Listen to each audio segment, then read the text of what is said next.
Hi, my name is Erin Barra. I'm an associate professor at the Berklee College of Music, an Ableton product specialist, and the creator of Beats by Girls, which is a music technology education initiative and curriculum for young women. I'm here to share information with you that I wish I had had when I was setting up my program and teaching my students. I sort of had a baptism by fire experience with music technology education, and I'm excited to be here sharing some of this information with you so that we can maximize our efforts as a group of teachers and educators.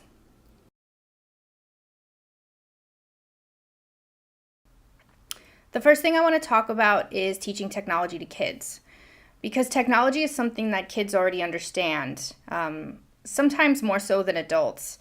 The majority of them have been touching devices and interacting with technology since the day they were born. So sometimes when you're teaching a subject that you think would be very complex to teach an adult, kids can pick it up really quite easily.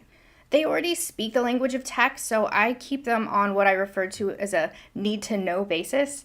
I just try to provide them with the tools in order for them to get going and make music and leave the rest to sort of reveal itself, if you will. A mentor of mine told me that some of the best parenting advice she ever got was to allow her daughter to figure things out on her own. And that if you're always showing somebody how to do something, then you almost steal that opportunity for them to figure it out for themselves, which is an extremely effective way to learn something. And especially when you're making music, I think you have to kind of walk this thin line between pioneering your own sound and your own thoughts and having things come from within, and then taking advice and external information in order to accomplish or articulate those thoughts. So what I try to do is just light the pathway. Every single class will reveal something new or give them a new tool, but however they choose to do that, I don't tell them how to walk down the path. I just kind of light the way so that they can make it to the destination. One thing that I think is important to consider is how homogenized all of these processes of engaging with technology and making music have now become. In the past, I think that they've been largely siloed.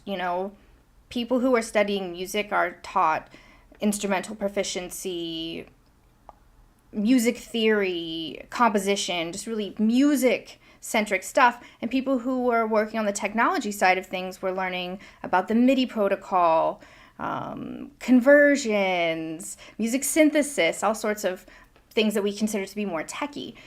But with digital technologies like the Push and Ableton or digital audio workstations in general, a lot of those ideas now are one. You can teach music through technology, and vice versa. You can teach technology through music.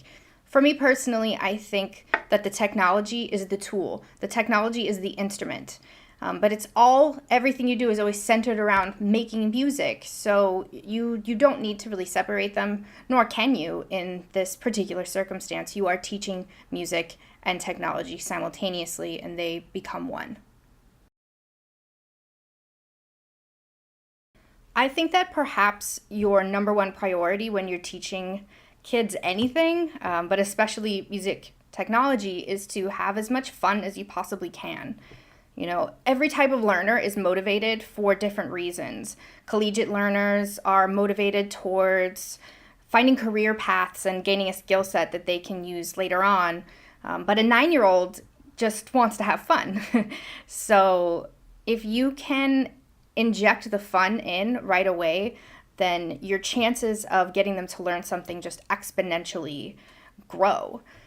So I try to make sure that we're making music within the first 20 minutes of the very first class. Every time I get a new group of students, it's very important to set the tone right away. So I set up my push controller, I'm monitoring through the speakers so everybody can hear, and then we immediately jump into making a collaborative beat. And I make everyone participate, I make everyone engage, and it really sets the tone for how the rest of the classes will unfold. I also try to be as silly as I possibly can be. in class. I do a lot of improvisational, kind of making up lyrics to their beats, or just overly exaggerate my joy at hearing their music. I think it's really important to keep things positive and keep things fun. And that way, the more positivity and the more fun you give to your students and to the classroom, then the more of that you'll get back. One of the great things about teaching music technology is that we're allowing people to make the music that they want to listen to. They have access to any sound in the world, any source of audio, and it's really gratifying because they get to be making music and using the sounds that they want to hear. We're not making them practice their scales or perform pieces from a predetermined canon. We're really just taking the wheels off and letting them go. So many people gravitate towards this, and it's great because it points towards our musical future, I believe. But I think that in addition to that future pointing perspective, it also provides us unique opportunities to point towards the past and to honor our tradition and what came before us. Every time I'm teaching a new drum pattern, like a backbeat or a 4 on the floor, I make sure to show them examples of music that I think that they should know about, or to hip them to different parts of the genre that they might not have known about before that. I also use a lot of samples. I try to give them a decent mix of music that's very current, that they might really be interested in creating a remix to, but I also emphasize samples of records that I think are really important that they should know about. The next thing I want to talk about is collaboration in class. I think that often collaboration can be electrifying, but it can also present a unique set of challenges depending on how things are set up. And it's really tempting to put multiple students to a single station. It depends on how many stations you have in your lab, how many kids want to take the class. So many times you'll find yourself with more children than there are push units and computers to be working on. And, as long as they're able to still monitor in headphones using a splitter, I don't think that it's a terrible idea, but I do think that there are a few things that you can do to make that dynamic work really well. Typically, if you have two very well-behaved people working together and collaborating, then it's great. And you can also put people together based upon their skill set. If somebody's doing really well and then another student is struggling, it can be very effective to pair students like that up, especially if they're both well behaved. A lot of times we'll be in situations where there's somebody who is poorly behaved, and depending on if that person or those people are working together or with another student, it can really change the situation. And putting two poorly behaved students together to collaborate at a single computer is one of the things that I've experienced the most crash and burn situations, where the entire dynamic of the room just falls apart, and it's difficult to get people to stay on task, to focus on what it is they're doing because of that distraction. So I think that putting them together can be great, but that you should really think and choose wisely when you allow those pairings to happen and how they come together. Dealing with behavioral issues is a part of any classroom setting, regardless of what it is you're teaching. And everybody has different ways that they deal with behavioral issues when they come up. And for me, I've been in situations where I've had to teach girls and children that come from communities where they don't have a lot of structure, and it can be difficult to get the point across or to teach something if you don't have everybody kind of on the same page with you. So that's why I think setting that tone from the very beginning of the fun, the positivity is really important, because if you don't sell them on the idea of this being a fun, cool thing that they're going to do kind of at the beginning, then it changes everything, and their attitude towards what they're doing will change, and their attitude towards listening to you will change as well. So whenever I run into problems, I try to stay positive, stay fun, and then the key to dealing with anything for me has been misdirection, to change the direction of the focus at any given time. And I think it comes down to attention spans for a lot of situations. And depending on what age group that you're teaching, they're going to have a varying degree of attention span. I'd say typically around 20 to 30 minutes is what you can depend on for any one specific task.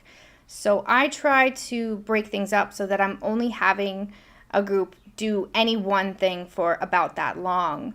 So we start off by collaborating on a beat all together, and then we separate for 20, 30 minutes. We do some independent work, and then we listen to music and hear what everybody has to say. Sometimes we'll come back together and make another collaborative piece.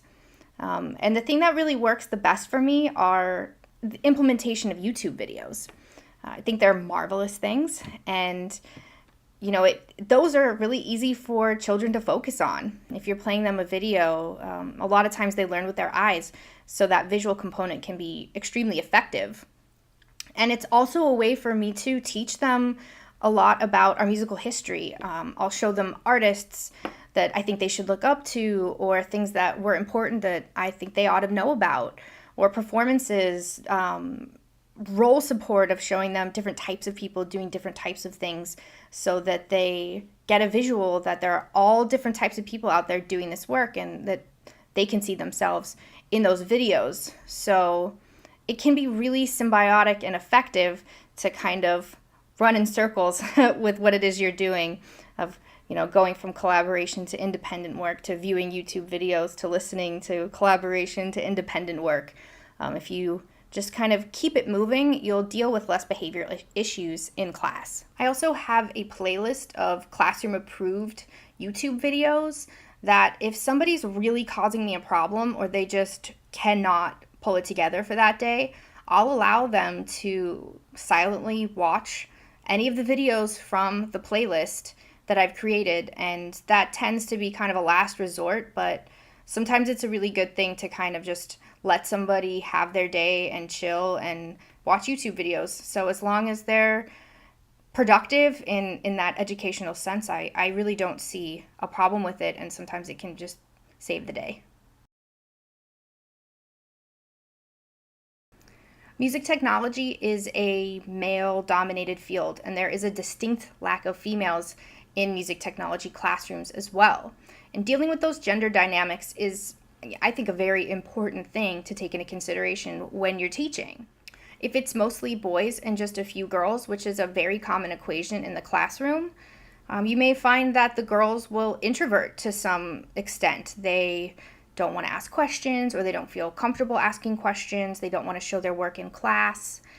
And your impulse might be to give that student extra attention or extra help.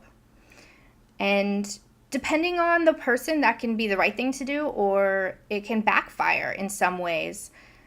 You want to create that gender neutral balance in terms of paying the same amount of attention to every student, because depending on that person, they might not want that extra attention drawn to them. So it's your job as the educator to sort of take the temperature of that situation. But from the beginning, I think that it's important to not make an issue of it, and just give everyone the same amount of attention to begin with, and then perhaps it never becomes an issue to begin with at all. When the gender balance is equal, that's when things tend to go the smoothest. And in a perfect world, I would have an exact balance of male and females in every single classroom. And when I have had the privilege of teaching those classrooms, it's always gone really, really well. And it creates a unique situation that we typically don't have the opportunity to teach. When it's all females, I have experienced some really magical moments. And I feel like we do not have enough learning situations where women are in a comfortable educational setting where they can learn something that's traditionally done by men. Having a female teach other females can be hugely impactful in terms of setting the vibe for the classroom, but also it provides this sort of invaluable mental role support for them, which is pretty much all but lacking in the industry. When a young woman sees an older female doing something, they don't think to themselves, oh, I'm not supposed to be good at this. They just start doing it, and it even doesn't even really become a thing. So when we can create those situations, I think it's our responsibility to try to do that. In my curriculum, I always try to write in some sort of community engagement into my lesson plans. I try to identify 4 or 5 working professionals within my immediate community that represent a diverse and dynamic group of people doing different types of jobs.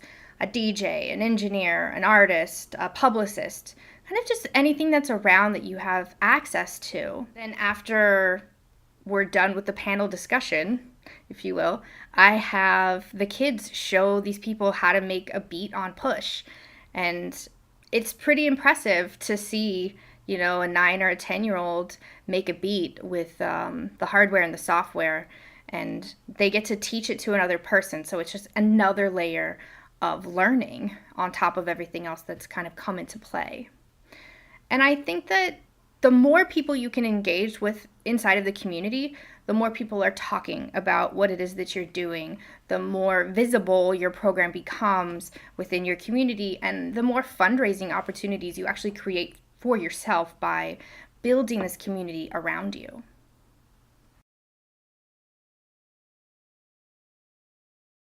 I always try to have at least one teaching assistant around when I'm teaching, and it serves me 2 very distinct purposes.